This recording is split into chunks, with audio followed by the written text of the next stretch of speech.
నేను ఆశ్చర్యపోతున్నాను. వాస్తవంగా చెప్పాలంటే నేను మాజీ సర్పంచ్‌ని మేడం. మహబూబాబాద్ మండలం రేగడి తండ మల్యాల ఉమ్మడి గ్రామ పంచాయతీ నుంచి రేగడి తండ ఏకగ్రీవ సర్పంచ్‌ని నేను. మేడం నేను గ్యాస్ ప్రాబ్లంతో అల్సర్ చాలా ఏది తిన్నా పులుసు లేక గప్‌చుప్ తినాలన్నా, స్వీట్ తినాలన్నా చాలా ఇబ్బంది పడుతుండే. కానీ రాజన్న నాకు ఫ్లెక్సీ ద్వారా నేను పాలిటిక్స్ రాజకీయంగా ఆయన నంబర్ నా దగ్గర ఉండడం చాలా అదృష్టం అనిపిస్తుంది ఈరోజు నాకు. ఎందుకంటే ఆయన స్టేటస్ చూడడం వల్లనే నేను ఆయనకు రిక్వెస్ట్ చేసిన, అన్న వాస్తవమా స్టేటస్ చూస్తే ఇట్లున్నది, నిజంగా ప్రొడక్ట్ పనిచేస్తా అని నేను చాలాసార్లు క్వశ్చన్ వేసిన, కానీ నమ్మలేకపోయినా. వాస్తవంగా నేను పాలిటిక్స్ చేస్తున్నా కాబట్టి 30 years నుంచి నేను పాలిటిక్స్ చేస్తున్నా, నేను నమ్మలేకపోయినా. అయితే నేను ఒకరోజు ఒడ్లు వ్యవసాయ మార్కెట్ ఒడ్లు తీసుకొని పోతాడే, లేకపోతే ఇది కష్టంలో నేను ఇంత పడలేదు అనుకోని చెప్పేసి నేను ఒక 10,700 రూపాయలు పెట్టి ఒక కిట్ తీసుకోవడం జరిగింది. ఆ రోజు తీసుకున్న తెల్లారి ఆ రోజు మేము ఫిష్ కూడా తీసుకొచ్చిన. ఆ రోజు మేము ఇన్ని రోజు సంవత్సరం పండించేది ఫిష్ తీసుకొచ్చి మా మిస్సెస్ కర్రీ వండుకుంది. ప్లస్ ఆ రోజే ఆ వాటర్ మేము స్టార్ట్ చేసినాం. ప్లస్ ఆ బెడ్ కూడా పంచం చేసుకున్నాం. తెల్లారి ఆ నైట్ ఏమైనా నేను ఫిష్ తీసుకున్నా లేకపోతే మసాలా బిర్యానీ తిన్నా 100% నేను నైట్ వామిటింగ్ చేయాల్సి వస్తుంది. అది జీర్ణం కాక లేకపోతే గ్యాస్ ఫామ్ తోటి నిద్ర రాకపోయేది. అటువంటిది ఈరోజు నేను తీసుకొని దాదాపుగా ఒక నెల 15-20 రోజులు అవుతుంది అనుకుంటా మేడం. ఈరోజు మేము కన్స్ట్రక్షన్ నడుస్తుంది, మాది ఒక ఇల్లు. మా మిస్సెస్ కూడా ఆ పైన పోయి కిందికి రావాలి, నీళ్ళు కూడా చేయాలంటే రోజు బ్యాక్ పెయిన్ లేకపోతే ఏదో ఒక పెయిన్ కిల్లర్స్ తీసుకురామనో, జింక్ బాంబ్ తీసుకురామన్నో, ఏదో ఒక ఫర్ డే ఏదో ఒక 20 నుంచి 100-200 అమౌంట్ తోటి మేము మెడికల్ షాప్ కూడా ఉంటుంది. వెంకట సార్ అని నా బెస్ట్ ఫ్రెండ్ ఆయన. ప్రతిరోజు ఆయన చెప్పేసి డాక్టర్ దగ్గర పోయేది, ఆర్ఎంపీ డాక్టర్ ఆయన. కాకపోతే అట్లా మెడిసిన్ రోజు కంటిన్యూస్గా డైలీ తీసుకొచ్చేది. ప్లస్ నా గ్యాస్ ప్రాబ్లం వల్ల కూడా నేను కంటిన్యూస్గా రోజు మార్నింగ్ లేవగానే ఒక టాబ్లెట్ వేసుకునేది. కానీ ఈరోజు నిజంగా చెప్పాలంటే రాజన్న నా దేవుడు అనుకుంటున్నా. నెంబర్ నా ఫోన్లో ఉండడం కూడా చాలా అదృష్టం అనుకుంటున్నా. ఈ రోజు వరకు 1 రూపీ టాబ్లెట్ వాడతలేము మేడం. 1 rupee tablet use చేస్తలేము.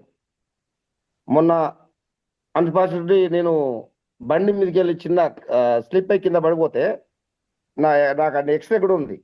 వాస్తవంగా నేను వెళ్ళాలి, కానీ ఇది టెస్ట్ దీనికి వాస్తవంగా ఈ ప్రొడక్ట్ పనిచేస్తుందా లేదా అని చెప్పేసి నేను ఈరోజు ఆ ఎక్స్రే ఇప్పుడు గవర్నమెంట్ హాస్పిటల్ రిపోర్ట్ కూడా ఉన్నది. నేను డాక్టర్ దగ్గర చూసుకోవాలి, ఓన్లీ గవర్నమెంట్ హాస్పిటల్ చేయించుకున్నా. ఆ రోజు నైట్ 2 o'clock నేను ఇంటికి వచ్చేసిన. మీరు ఇమ్మీడియట్లీ చంద్రశేఖర్ హాస్పిటల్కి వెళ్ళండి, మీకు ట్రీట్మెంట్ ఎమర్జెన్సీ అవసరం అన్నారు. కానీ ఈ రోజు వరకు నేను ఏ హాస్పిటల్కి పోలే. బెల్ట్ వేసుకున్నా, ఎక్కడైతే పెయిన్ ఉందో అక్కడ బెల్ట్ వేసుకున్నా. 99% అది సాల్వ్ అయింది మేడం. ఆమె ఈ రోజు వరకు మేము 1 రూపీ టాబ్లెట్ వాడతలేము. కాకపోతే బెల్ట్ వాడుతున్నాం, బెడ్ మీద బెడ్షీట్ అది వాడుతున్నాం, మనం ప్యాడ్ వాడుతున్నాం. Plus water continuous. బయట పోయినా నేను చైర్ నుంచి బెల్ట్ తీసుకొని ఎక్కడ వాటర్ తాగాలనిపిస్తుంది అక్కడ దాన్ని టచ్ చేసే తాగుస్తున్నా. కానీ వండర్ఫుల్ మేడం. నాకు మహబాద్ నుండి రాజన్న నా మొబైల్లో ఆయన కాంటాక్ట్లో ఉండడు, ఆయన ద్వారా నేను ఇది తీసుకోడు. నా ద్వారా కూడా దాదాపుగా ఈ రోజు వరకు 12 కిట్లు ఇప్పించిన. అసలు బిజినెస్ పక్కన ప్రొడక్ట్ మేడం, ప్రొడక్ట్. నేను ధైర్యంగా చెప్పగలుగుతున్నా, నేను సర్పంచ్గా నేను 30 సంవత్సరాల రాజకీయ జీవితంలో చాలా మంది చెప్తున్నారు, వాళ్ళు నేను చెప్పే పక్కన పెట్టండి, మీరు ఆ ప్రోడక్ట్ పక్కన పెట్టండి, మీరు చెప్తారు కాబట్టి నేను తీసుకుంటున్నా అని వాళ్ళు కూడా చాలా సంతోషంగా ఉన్నారు. వాళ్ళే రేపటి రోజుల్లో వాళ్ళే రిజల్ట్ చెప్తారు మేడం. థ్యాంక్ యూ ఈ అవకాశం ఇచ్చినందుకు థ్యాంక్ యూ మేడం. నాకు టైం వచ్చినప్పుడు చెప్తా. నేను 100% చెప్పాల్సిందే. ప్రతి ఒక్కరికి ఇది ప్రొడక్ట్ గురించి దమ్ము తెలవాల్సిందే. కానీ మేజర్ ప్రాబ్లం ఉండదు మేడం, ఇన్ఫెక్షన్. మేము డాక్టర్ సమరం దాకా పోయి వచ్చినాం మేడం. ఇది నిజమైన వార్త మేడం. డాక్టర్ సమరం యశోద హాస్పిటల్ ఆపోజిట్లో ఆఫీస్ ఉంటుంది, ఇల్లు ఉంటుంది, సోమాజీ కూడా. అక్కడ పోయి కూడా గడియని తీసుకున్నాం. అది కొన్ని మెడిసిన్ రాసిన కూడా అది అప్పటికప్పుడు సాల్వ్. ఇప్పుడు చేపల కూర తిన్నా, పులుసు తిన్నా నాకు రిపీట్ వచ్చేది.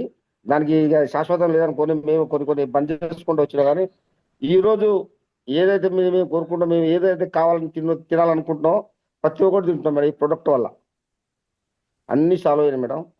ఆ రోజు ఇంకా నేను ప్రతి ఒక్కరికి నేను కూడా సేవ చేయాలనుకుంటున్నా. నా రాజకీయ జీవితంలో నేను ప్రతి ఒక్కరికి సేవ చేసిన, ఇప్పుడు కూడా సేవ చేయాలని ప్రతి ఒక్కరికి కూడా చెప్తున్నా. దాని ప్రొడక్ట్ దమ్మేందో నాకు అర్థమైపోయింది. నేను కూడా ప్రతి ఒక్క ఆ, ప్రజలకైతే నేను ప్రతి ఒక్కరికి అయితే చెప్పగలుగుతున్నా. ప్రత్యేకంగా మాత్రం డాక్టర్ సాబ్ ఈ ప్రొడక్ట్ కనిపెట్టిన వారికి ప్రత్యేక ధన్యవాదాలు. ముఖ్యంగా అయితే మా రాజన్నకి మాత్రం ప్రత్యేక ధన్యవాదాలు తెలియజేస్తాను. నడిచింది ప్రతి ఒక్క 24 నా నిజ జీవితంలో చూస్తున్నా. అసలు అమేజింగ్. నా బాడే నా కంట్రోల్ తీసుకొచ్చిందంటే అది చెప్పలేని నిజం మేడం. మా మిస్సెస్ కు అక్కడ ఒక మెడికల్ షాప్ ఉంటుంది నెహ్రూ సెంటర్ లో. ఆయన ఫోన్ పే ద్వారా ఆయన ఛాయ్ తాగడానికి వస్తుంటే కూడా ఏందన్నా రావట్లేవు అంటే ఇక చూడన్నా అని చెప్పేది, ఇట్లా చూడు సార్ అని చెప్పేది.